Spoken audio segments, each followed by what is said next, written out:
एक बार महात्मा बुद्ध अपने शिष्यों के साथ एक यात्रा पर जा रहे थे। चलते चलते जब वे थक गए तो उन्होंने एक गांव में विश्राम करने की सोची। उस गांव के लोग बड़े अच्छे थे। गांव के लोगों ने जब महात्मा बुद्ध को देखा तो वे बड़े प्रसन्न हुए और उन्होंने महात्मा बुद्ध के लिए और उनके शिष्यों के लिए आसन लगाया।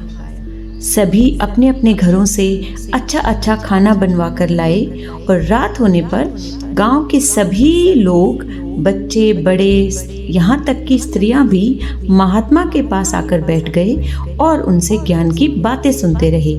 सुबह हुई तो महात्मा बुद्ध ने गांव के लोगों से जाने की अनुमति मांगी। गांव के लोगों ने कहा कि महाराज, आपके साथ तो यह रात कब गुजर गई पता ही नहीं चला। आप हमसे वादा कीजिए कि आप दोबारा जरूर आएंगे।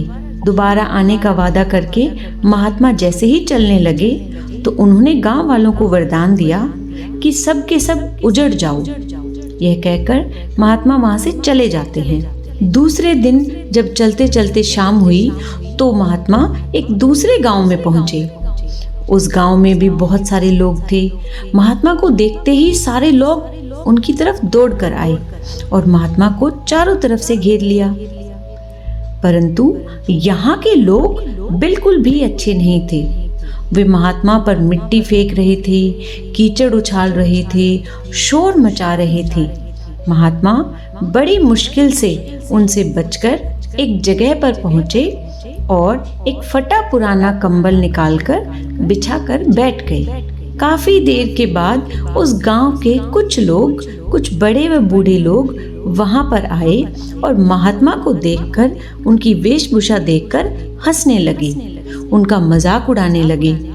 कोई उनका कंबल छीन रहा था, कोई उन्हें धक्का मार रहा था।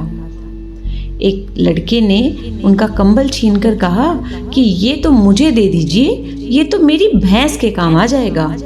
इस तरीके से वे सब लोग महात्मा का अपमान करते रहे। महात्मा बुद्ध और उनके शिष्यों ने भूखे प्यासे रहकर बड़ी मुश्किल से रात बिताई। सुबह जब चलने लगे तो महात्मा ने उस गांव के लोगों को वरदान देते हुए कहा कि सब के सब बसे रहो। यह सुनकर महात्मा बुद्ध के शिष्य बड़े आश्चर्यचकित हुए।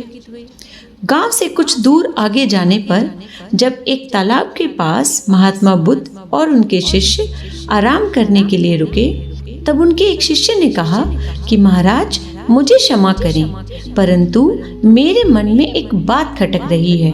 अगर आप नाराज न हो तो क्या मैं आपसे ये बात पूछ सकता हूँ? महात्मा ने कहा, हाँ बिल्कुल, तुम जो चाहो बेझिझक कह सकते हो। शिष्य ने कहा कि महाराज, जिस गांव के लोगों ने हमारे साथ इतना अच्छा व्यवहार किया, हमारी इतनी सेवा की, जो इतने अच्छे लोग थे, उन लोगों को आपने वरदान दिया कि उजड़ जाओ। और जिस गांव में हमारा अपमान हुआ, जिन लोगों ने हमारे साथ बहुत बुरा व्यवहार किया, आपने उन सबको वरदान दिया कि बसे रहो। ऐसा क्यों किया महाराज? ये इतना उल्टा व्यवहार क्यों?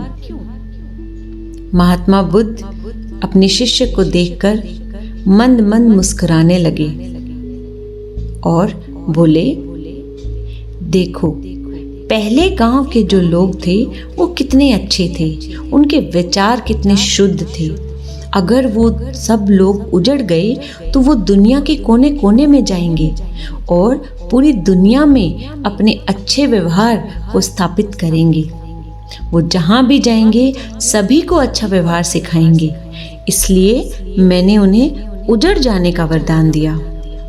लेकिन जो दूसरा गांव था उसके लोग पापी और बेवकूफ थे। वो जहाँ भी जाएंगे पाप और अन्याय ही फैलाएंगे। इसलिए उनका एक ही जगह पर टिके रहना बिल्कुल सही है। इसलिए मैंने उन्हें बसे रहने का वरदान दिया। महात्मा की बात सुनकर उनके शिष्य बड़े प्रभावित हुए।